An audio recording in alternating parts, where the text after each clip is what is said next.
Friends, welcome back to my channel. आज हम लोग करने वाले हैं लली छठ की पूजा। सुबह मैं उठी, मैंने मेहंदी लगा रखी थी। बाहर निकल के देखा तो सूरज देवता गायब थे और बाहर बारिश हो रही थी। जैसे कि ये पूजा हमेशा बाहर ही की जाती है, आप बरामदे में कीजिए, आंगन में कीजिए, बालकनी में कीजिए, पर बारिश की वजह से वो प्लान तो हमारा कैंसिल हो गया।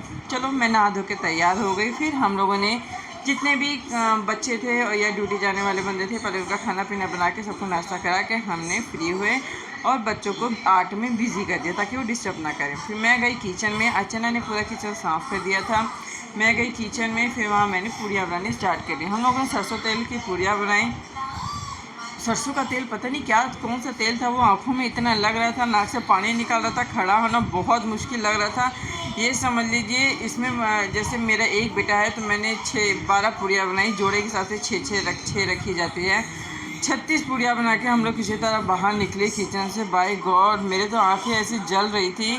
अंदर अर्चना थी। फिर मैंने अपना आउटफिट निकाला। ये साड़ी थी, इसमें साड़ी ही पहनी जाती पूजा में। हम दोनों तैयार होने लगे। फिर बच्चे हम लोगों की वीडियो बना रहे थे। अब कोई था नहीं, वैसे तो बेसिकली मैं ही बनाती हूँ, पर कोई था नहीं तो बच्चों को दिया। अब जैसे तैसे उन्होंने बनाया। मैंने नीली रंग की साड़ी पहनी। कहते हैं कि इसमें मईके की साड़ी पहनी जाती है, तो मैंने नीली रंग की पहनी, बॉर्डर वाली। अर्चना ने भी अपनी मम्मी की दी हुई साड़ी पहनी। अर्चना तैयारी कर रही थी, तब तक मैं वीडियो बनाने लग गई। फिर हम लोग सब बच्चों को इकट्ठा करके फिर हम लोग पूजा में बैठ गए। पूजा में तैयारी होकर बैठ गए। ये है अर्चना, मेरी देवरानी, जो कि नोएडा रहती है। तो ये जो ललाई छठ की पूजा है वो राखी के बाद जन्माष्टमी से पहले आती है, तो इसलिए उन दिनों मैं दिल्ली में ही होती हूँ, तो मैं नोएडा चली जाती हूँ। फिर जल्दी से पूजा अटेंड करके हम लोग वापस आ जाते हैं मंदिर में जन्माष्टमी की तैयारी के लिए। देखिए, ये चीज़ जो सामने रखी है ये मेन होता है। इसमें फसई के चावल, दही, महुए का पत्ता। आपको अगर आप दिल्ली जैसे शहर में, नोएडा में, ये खूस हमें नोएडा में, दिल्ली में कहीं नहीं मिलेगा। या तो एक दो गांव जैसा साइड हो ना, तो वहाँ मिल जाएगा। तो हमें खूस कहीं नहीं मिला था। हम लोग बाज़ार गए लेने। 10 रुपये का खाली 3 उसमें जो निकलता है ना, वो 3 बस निकला हुआ था। और इसमें हम लोगों को 6 गांठें लगानी पड़ती है। तो 20 का अर्चना ने लिया, 20 का मैंने लिया। और इसमें एक पत्ता होता है, मुझे उसका नाम नहीं याद आ रहा है, वो पत्ता भी उसमें गाड़ा जाता है। ठीक। फिर उसके बाद हम लोग पूजा करने बैठ गए। पूजा करने में हम लोगों को महुए का पत्ता का यूज़ किया गया, जिसमें पूरी बना के रखी जाती है।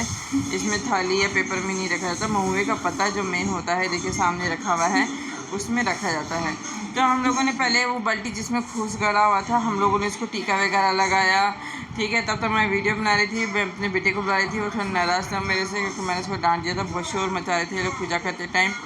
तो फिर हम लोग पूजा कर रहे थे। मैं उधर अपने बेटे को बुला रही थी। देखिए, अर्चना का बेटा उसको मना रहा था जलाने के लिए, पर वो मान नहीं रहा था।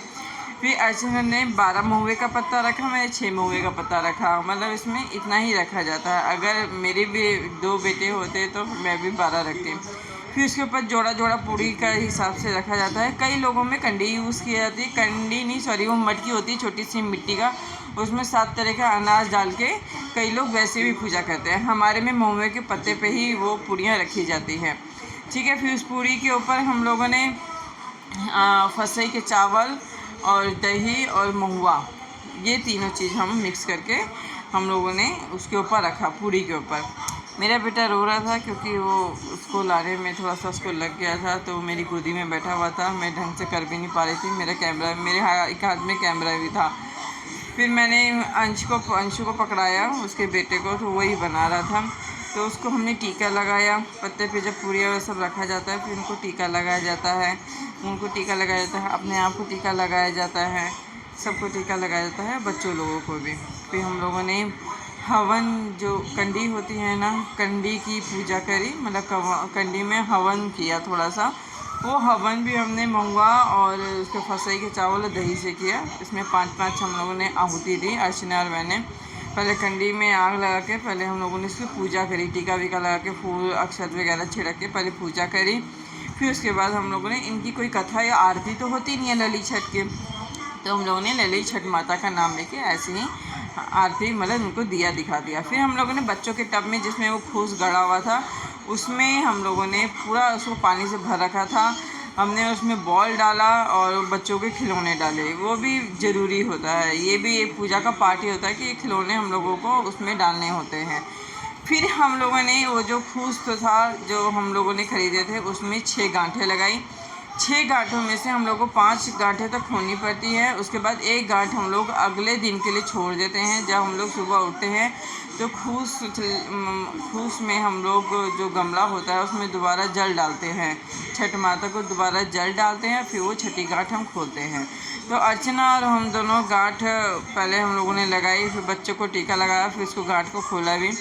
अब हम बच्चों को छापा दे रहे हैं, उसमें जो जल होता है ना उसी का छापा बच्चों को दिया जाता है कि हे भगवान बच्चों को ज्ञान बुद्धि दीजिए, विद्या दीजिए। जो आजकल बच्चे मोबाइल में समय बर्बाद कर रहे हैं, अपने माँ बाप को दे दे, खाने पीने में दे दे, पढ़ाई में दे दे। तो एक एक करके हमने तीनों बच्चों को छापा दिया। आर्यन को कुछ ज़्यादा दे दिया था मैंने, क्योंकि उसको बहुत ही ज़्यादा ज़रूरत थी, ना वो खाने में है ना वो पढ़ाई में है। तो फिर उसको छापा देने के बाद फिर सब बच्चों ने धीरे धीरे करके हमारे पैर छुए, अर्चना और मेरे पैर छुए। फिर उसके बाद अर्चना ने मेरे पैर छुए, ठीक है। फिर हम लोगों ने दोनों ने जहाँ हम लोग पूजा कर रहे थे वहाँ पे हम लोगों ने सर झुका के आशीर्वाद लिया। लास्ट में मेरे से क्या हुआ, मेरे 4 दिन से दांत में दर्द होता और मैंने वो क्या कहते हैं उसको, अर्चना ने दिया था, मतलब हमें पानी पीना था ना, पूजा के बाद पानी पीते हैं, तो वो खा के हम लोगों ने पानी पिया। जैसे ही मैंने इसको कट्टे से काटा और मेरे दांत का दर्द दोबारा था। कैसा लगा मेरा ब्लॉग बताइएगा। Bye bye.